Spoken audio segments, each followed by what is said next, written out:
Halo semuanya, perkenalkan saya Maria Silvestra Trixia Beleo. Pada kesempatan kali ini saya akan menjelaskan materi tentang majas. Yang pertama, majas perbandingan. Majas perbandingan adalah majas yang membandingkan atau menyandingkan antara suatu objek dengan objek lainnya. Majas yang termasuk ke dalam majas perbandingan antara lain: 1. Majas personifikasi.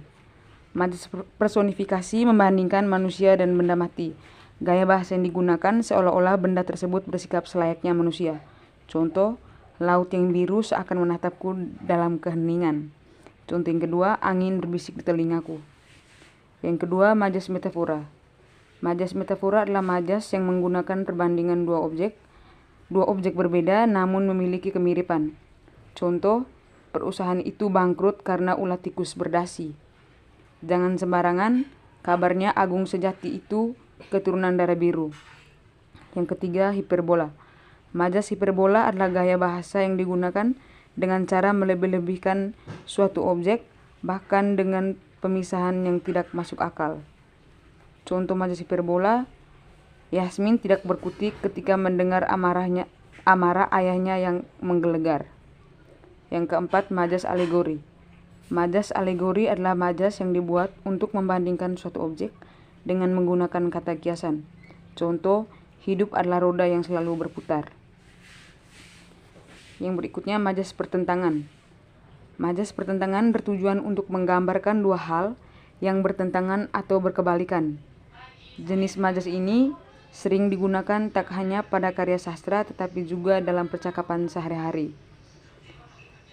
Macam-macam majas pertentangan yaitu majas litotes. Majas litotes adalah majas yang dibuat dengan tujuan untuk merendahkan diri atau merendahkan hati. Majas ini berlawanan dengan majas hiperbola yang melebih-lebihkan sesuatu. Kalimat pada majas litotes biasanya mengecilkan atau menyempitkan keadaan, tetapi tidak mewakili makna sebenarnya. Contoh, aku cuma bocah ingusan di divisi ini, padahal ia seorang senior. Yang berikut, majas akronisme. Majas akronisme merupakan majas yang mengungkapkan sesuatu kejadian yang tidak sesuai dengan waktu kejadiannya.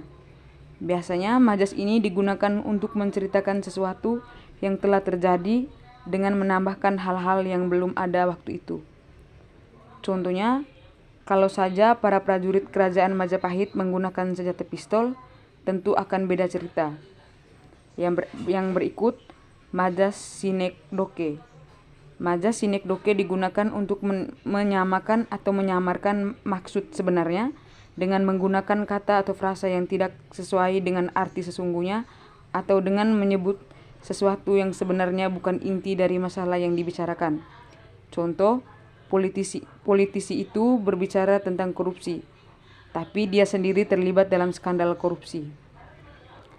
Yang berikut, majas intesis. Yang berikut, majas intesis. Majas intesis adalah majas yang menggunakan kata-kata yang berlawanan satu sama lainnya. Contoh majas intesis: tua muda, besar kecil. Yang berikut, majas kontradiksi. Majas kontradiksi interminus adalah gaya bahasa yang mengungkapkan penyangkalan terhadap pernyataan sebelumnya.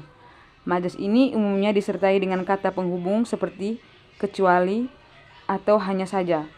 Contoh majas kontradiksi: seluruh saudaranya berprofesi sebagai guru, hanya dia saja yang bekerja sebagai pengusaha. Yang berikut, majas hiperbola. Majas hiperbola adalah majas yang menggambarkan sesuatu dengan cara berlebih-lebihan, baik jumlah, sifat, ukuran, dan lain-lainnya. Tujuannya adalah menambah kesan dan pengaruh dari kalimat tersebut. Contoh, harga-harga sudah meroket.